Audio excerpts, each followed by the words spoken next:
Hello everyone, and welcome to our latest in a series of webinars, the Send INFUSE webinars, looking at all aspects of underwriting. I'm Tony Tarquini and I'm your moderator for the next half an hour. And today we're going to be talking about connected intelligence, how IoT, Internet of Things, and real-time data that it produces transform risk management. And we've got a great panel today to talk about that. We're going to be working through the next 30 minutes I'm going to be asking them a whole load of questions about this subject. And I've got to say it's one that's very close to my heart because I do believe that the Internet of Things allows insurance companies to move from being very reactive into being proactive. It's a cultural change which our industry's got to go through. We will go through it, and this is going to be at the leading edge of it. So this is where insurance is going to be in 20 years' time. So today's webinar is a very, very important one. So we've got some very good people here to debate this subject. First up, we have Helene Stanway, who's an independent advisor and consultant, and she's also president of the Sense Consortium. Helene, welcome. Oh, I think you're on mute, Helene. Because I was put on mute. I would say my favourite subject, Tony, so I'm really looking forward to the debate. Fantastic. And Helene and I have known each other a long time, so I know that you're going to be a great contributor to this panel. Second up, we have Charlie Stenger, who's the cyber insurance wholesale specialist at GST Specialty. We do like to have an international panel whenever we can. Fortunately, Charlie's over in Kansas, I think, in the US. And we were just having a quick chat about what happened at the Super Bowl the other day. Yes, thank you, Tony. Welcome, Charlie. And our third panelist is Ariana Antonovich, who's the parametric business developer at Global Parametrics. Ariana, welcome on board to the panel. Hello, and thank you for having me today. Very excited to be talking about this. Well, thank you. Look, thank you very much. We've got people with quite a broad spectrum of experience and background and their knowledge of this subject. So I think we're going to get a lot of different perspectives coming from our panelists today. And I just want to start off by asking a question about where we are right now. So where are we today with both the deployment of IoT and the use of the real-time data that it generates? Helene, maybe you could start us off with that. Yeah, thanks, Tony. So IoT has been around for a number of years. We're very familiar with it in the telematics space. But the technology and the benefits absolutely go into the commercial space. But what I'm seeing more broadly is insurers are not paying enough attention, if at all. But conversely, let's take property, commercial property owners really are. So they are deploying sensors within their commercial property, or indeed they're already inbuilt, certainly in modern infrastructures, where they're able to measure heat, measure temperature, measure indoor air quality, a whole bunch of things. So the building is no longer static, it is living and breathing. And that data is rich in risk and operations that is not being captured or used by the underwriters in pricing, in risk management. Where I have seen traction is obviously in the risk management space, and I co-created the digital risk engineer when I was back at AXA XL, which was a 24/7 monitoring capability within commercial property in order to try and predict and prevent risk, and really start changing the game from just paying claims, just having insurance policies, to thinking about a much wider service offering and changing that culture in insurance towards prevention. So less used in underwriting, but after the underwriting has happened and the policy is accepted, then the data starts to get used. Is that what you're saying? If only that were the case. No, it just doesn't get used at all. Right. And even kind of post-placement from an underwriting perspective, if you think about it from claims as well, It's not being used in claims, and yet actually it could really provide rich insights into what happened, when did it happen, what was the sort of backing into the causation of the loss, and so on. I'm just not seeing it being used. I mean, there are a handful of tiny green shoots, but this rich data is not being used. So Ariana, you're in the parametrics area. So are you seeing the same sort of thing? I think I can agree to some extent with Helen. So I do think that the adoption and deployment of IoT has come quite far, considering that parametric insurance is fully reliable on the real-time data, sensors, and satellite imagery to price and use parametric policies. And since the 80s and weather derivative contracts until today, it's now a standalone insurance product, which is, I think, quite an achievement. But by all means, Helen was really right to say that somehow commercial property line took up on this parametric policies much quicker than other lines of business as well. So we can now speculate why that is so. Maybe it's because property is the biggest line of business in insurance market in general, and just always has to be forward thinking and adapting to climate change as well, much quicker maybe than other lines of insurance. So that could be why there's more sense of urgency to get the claims payments quicker, faster, to be more efficient. And, you know, when you have 3,000 renewals coming every week on property owner side, you really want them to be as efficient as possible. Right, but we've obviously still got some way to go. Charlie, I mean, you're in the cyberspace. You know, it changes every 30 seconds in that marketplace.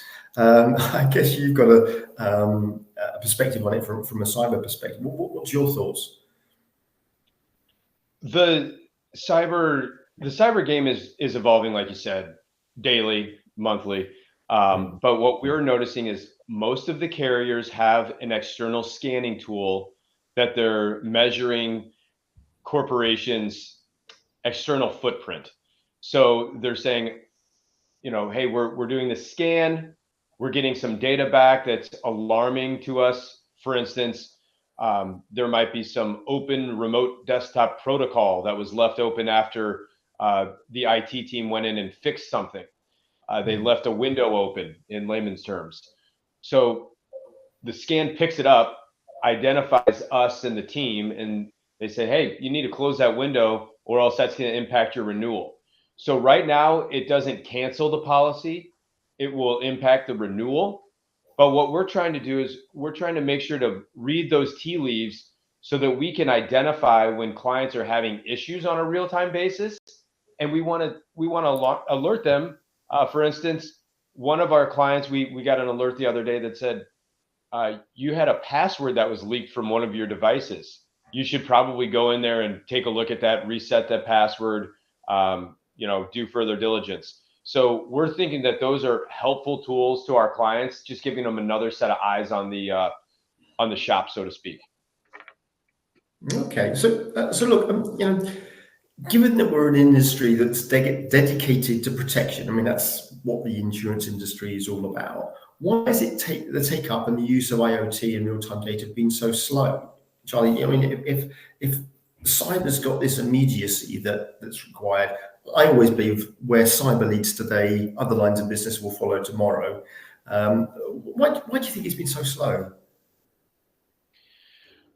Well, I think the reason why cyber, maybe to kind of flip that around a little bit, cyber is so fast is because the claims are piling up expeditiously as a result of the issues that we're noticing.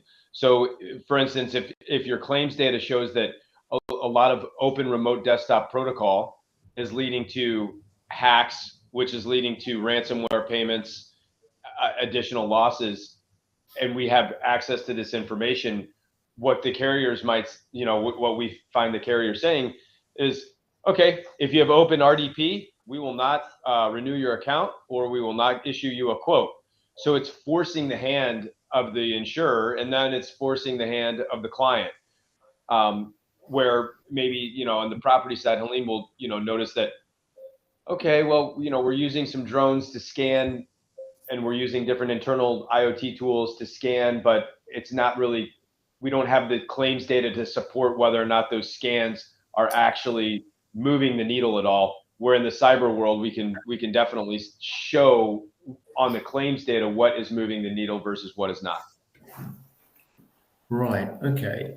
And Ariana, from a parametric point of view, similar kind of story? I think there is still a lot of skepticism in the market, especially from clients and brokers who have maybe limited access to education about the adoption of IoT, about parametric insurance, about how the satellite data is used and how well it works. So oftentimes the biggest obstacle to adoption is, will this actually work? Is this actually insurance? Right. And I think there is a lack of awareness still. So the late adoption mostly comes from these questions that by all means can be addressed by us, by experts in the industry. And I do encourage anyone, if they do have questions about alternative risk transfer methods and are just a bit scared to explore it or not sure how it would fit with their traditional insurance policies, to reach out by all means. And we are very happy to deep dive into more educational sessions as well. So we need to market this better. We need to educate our clients better about what this actually means. And the traditional, I'll sell you a policy and don't call me unless you really need to make a claim type of insurance company is evolving. Helena, are you seeing the same sort of thing in sort of larger scale commercial? Do they need that education? Is that because is that the reason why they're not taking up so much? I think it's a really complex question. So as part of the Sense Consortium, we did a whole bunch of research about this, and we came up with 21 different types of adoption blockers. And Ariane is absolutely right. One of them is education, but there are 20 others. They range from, what devices should I use? What data is meaningful from the noise and the fire hose of data that I get? What does it mean for my organizational setup? Claims, but I want claims, I've heard several times, which really shocked me. But overall, I say there are 21. And the Sense Consortium, we have been in a position for the last 5 years to provide education, to work with companies. And it has been a real struggle to get people to want to prioritize that over the existing priorities that they already have in the business. And I'm generalizing hugely, but the typical reaction seems to be to get out of underwriting in certain ways is to increase the premium. We've seen that year on year. Yeah. Rather than thinking about it strategically and differently, thinking, hold on a minute, my client base is changing. My client base is out innovating the products that we are supplying. They are using sensors. They are using different technology. They're using AI to change their risk. No, we're just going to sell them the same thing again because it's worked for the last 10 years. There's a real change imperative. And the other thing that's really sort of shocking for me in terms of the benefits case, 3 top causes of loss. Again, I'm going to hone in on property. Escape of water. Guess what? There are sensors that can measure that. Fire. Guess what? Theft. There are sensors that can monitor theft, And if you think about it, even conservatively, if you could deploy sensors on a grand scale and you could look at even 30%, 50% saving in the claims cost, what an absolutely massive impact that would have on so many levels. But it's not easy. And there are 21 adoption blockers. It's a lot of blockers that you've got to work through. So I'm interested in one aspect of that, and I'm sure it's one of the 21 that you've got there, Helene. To what degree do privacy, security, and concerns about sharing data affect the progress of this kind of technology? Ariana, what are you seeing specifically around those 3 things of privacy, security, and sharing data? I could think about the obstacles for a very long time, so I will try to summarize this as best as possible. I do think that and I'm talking from parametric standpoint of view as well, but I do think that privacy and security, but also reliability of the data sources are some of the main drivers of concern when progressing with the IoT adoption. But let me tell you why they shouldn't be. So from my experience, you're actually a lot of the times minimizing the likelihood of security breaches by using the free public, independent data sources from very strong data sets derived from, let's say, NASA satellite imagery. These data sets are very widely recognized. They are globally available. They are public. They are difficult to manipulate. They have a very secure encryption system, and they ensure us to have a very fair pricing and claim settlement, completely transparent. An event happens, you get a notification, not from some third party, not even a local weather station that could be easily manipulated, that could be unreliable and have missing data sets, but you get a notification from the NASA, from the NOAA, from the National Hurricane Center itself. And this data is available to everyone to see. So there is very little confusion about how to process it, how to see it, how to validate it. And I think that's one beauty in using these free public independent sources.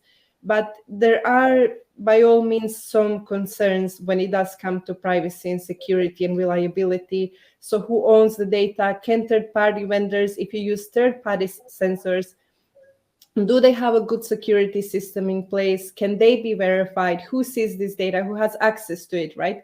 So these are some of the biggest questions oftentimes. And then the data manipulation itself, like what if someone tampers with a sensor? What if triggering a payout can be falsely manipulated? Well, personally, I haven't heard of any major data breaches in parametric insurance yet. It is considering that it's quite a young branch of insurance still, and there could be some. But it is a real risk that I guess underwriters have to consider, and that's why they often pose a question. Yeah, so I mean, I guess one of the areas where I've seen a great reticence about providing insurers with data is in the cyber area, where CISOs are concerned about insurers being targeted, so that the cyber criminals can get hold of data which will allow them to attack their policyholders. Charlie, are you seeing a reticence in the cyber area about sharing data with insurers? So it's a really great question and interesting topic, because we were speaking with there's a handful of carriers, and we offer this program. We're one of the only brokers that offer a program, if we're doing a little selfish plug here, that we can look under the hood from a technology standpoint and confirm what the IT team says that they're doing.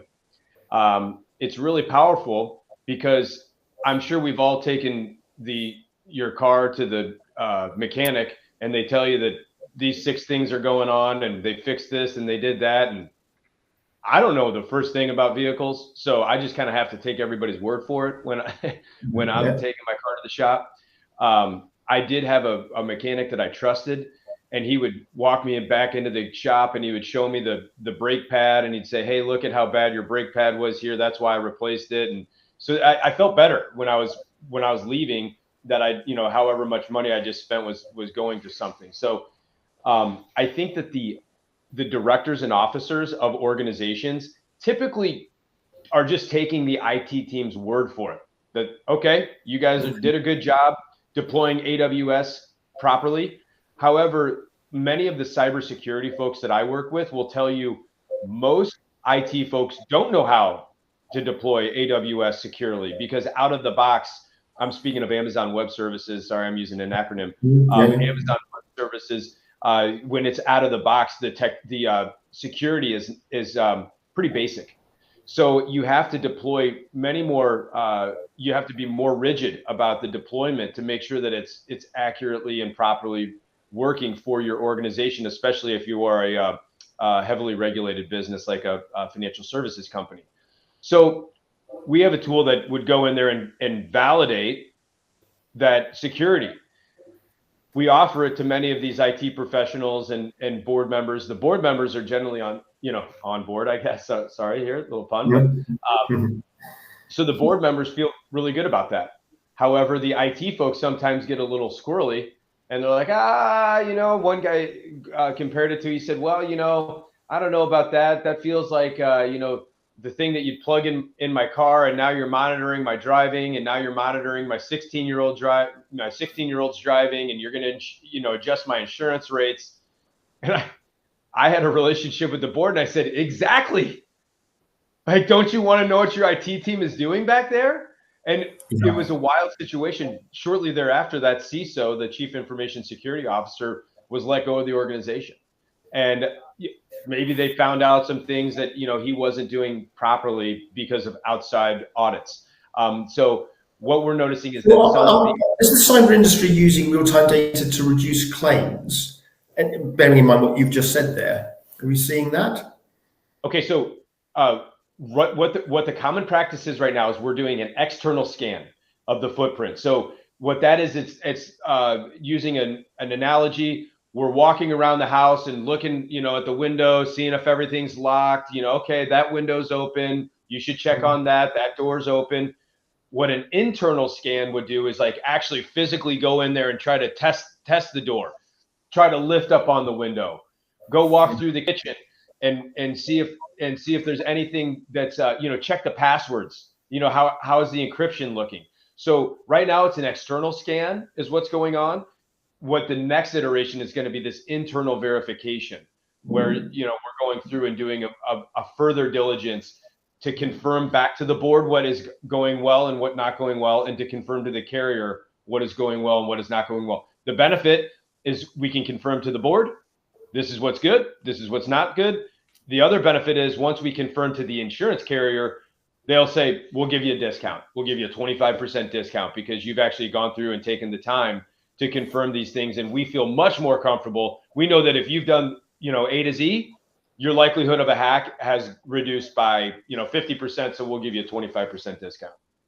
Interesting. Okay, well, look, given everything that we've talked about here, I guess my next question has got to be a pretty obvious one: is what do we need to do to fast track the industry forward in the use of IoT and real time data? Helene, what are your thoughts on that? I think I'd sort of build on something Arianda said earlier, and it's the education. It's education, it's experimentation, but it's also going out and talking to the client base and understanding what they're doing. Because I think people would be quite surprised. You know, we kind of, when you do the submission and the broker sort of obviously speaks to the client, I haven't, bar one, I've not come across brokers that actually ask the question of, are you using IoT? How are you changing how you monitor the risk and so forth? So even just simple questions like that. So the insurer educating the broker, and also the broker in educating the client. Is that what you mean? The other way round. So almost the client educating the broker needing to actually ask the right questions. And then ultimately the insurer needs to be aware of exactly what their client base is doing, because at the moment they're not asking those questions. Right. Okay. Charlie, Ariana, are you seeing the same thing? Yeah, I would say that education is definitely the biggest and top priority that we can do personally as well to speed up the adoption. But some things that would be maybe outside of our own influence, so to say, are, for example, the regulators, and making sure that they speed up the process of IoT adoption by setting up specific guidelines for alternative risk transfer solutions, adoption of these devices, and for regulators and governments to be having this top-down approach and being more proactive in assessing that, okay, times are changing, the industry is shifting, and we really need to put these regulations in place so that there are no gray areas, no marks, no space for questions, right? And then also what we can do in regards to the actual data set reliability and manipulation, we can always have a backup methodology. This is something we can do as underwriters in the insurance industry ourselves as well. So we can put in place some alternative data sources. If one fails, we have another to go to. We have redundancy systems. We have a strict verification process, and we avoid using the black box third-party data that is closed off, private, and not public for use. So this is something I think can really help speed up the process. Interesting. Well, so interestingly enough, I have a question that's just come through from our audience. which suggests they don't think that it's about the distribution channels and education in there. It's more about it lies with the insurers. I'll read the question. Is the challenge of insurers using IoT data that it's too hard for them to put this data layer on the way that they price and select, because it's really hard for them to change everything? Does it actually need a completely different way of operating and underwriting? So are insurers ready for using IoT and real-time data? I would say at scale, you do need a different way of operating and a different way of underwriting. If it's a niche line of business, of course not, because at that stage you're learning, you're experimenting. I don't disagree. I think there is this element of how do you bring, that's one of the 21 adoption blockers. How do I bring the data in? How do I mash it together, my technical language, with current pricing algorithms? There is one product in the market that I'm really excited about, which is a collaboration between an IoT provider and a broker. They've created a whole set of new wordings, a whole set of new service offerings that will enable that adoption, and the pricing algorithm is the key there that they've got to be able to accommodate that data. But it's multifaceted experimentation. You can go fast. At scale, you need to really think about underwriting and operating models and data. Okay, well, thank you very much. I think we're probably coming towards the end of our time. What I do like to do at the end of our webinars is to ask all of our panel to leave the audience with a pearl of wisdom. The one thing, if you meet them in a couple of weeks' time and they say, "I saw your fabulous webinar and I thought you were really great," you say, "So what do you remember about it?" What's the one thing you'd like them to remember about our time today? Charlie, maybe I could start with you. Sure. So the cyber world is going to continue to evolve very quickly. The ones who are forward thinking and willing to adopt and embrace the help that these carriers are trying to provide with these external resources and these internal tools that we have at our fingertips, those are going to be the clients that are able to reduce risk in their partnership with the carriers, and they're going to be able to reduce their premiums. And that's the goal for all of us. We want to not spend as much money on our insurance, and we don't want to have claims. And that makes a more robust insurance marketplace. So being more educated and more sophisticated about how you're doing it, insurer changing and client changing, and working on that data together. Okay, great point. Ariana? Thank you. I would say, don't be afraid to use alternative risk transfer methods. Don't be afraid to reach out. Don't be afraid to ask questions. I mean, the claims experience is going to be systematically transformed in the years to come. And so it's better to be well prepared ahead and to contribute to this transformation in the industry. Okay, so the insurers are going to start moving now, because it's going to take a much longer than I suspect, much longer than they think. But like all technologies, it takes you longer to implement than you think, but the impact is always bigger than you think. And that's always been my experience of the world. So, Helene, you've got 21 things that probably everyone should be remembering, but give us your highlight. I think it's a little bit of a personal wish. I would say the insurance product is dead. Long live insurance risk management with the insurance product. And that, I think, is the future of our industry summed up in a sentence. I think that's wonderful. Well, look, we've come to the end of our time. It just really it's incumbent on me to thank you all for coming on the panel today. You answered some quite difficult questions there. There's a lot of more detail underneath everything that we've been talking about today, but I think we only really scratched the surface. But hopefully that's given some education to the people who are in our audience. To our audience, thank you very much for attending. I hope it's been useful to you. We do this every month on a different subject, and our next date is the 12th of March, where we're going to be looking at managing change as our subject under discussion. We'll have a panel of experts talking to us about that. Just really remains for me to say to our audience and to our panel today, thank you very much indeed. I've really enjoyed our discussions this afternoon. Thank you very much. Thank Bye-bye. you. Nice meeting you.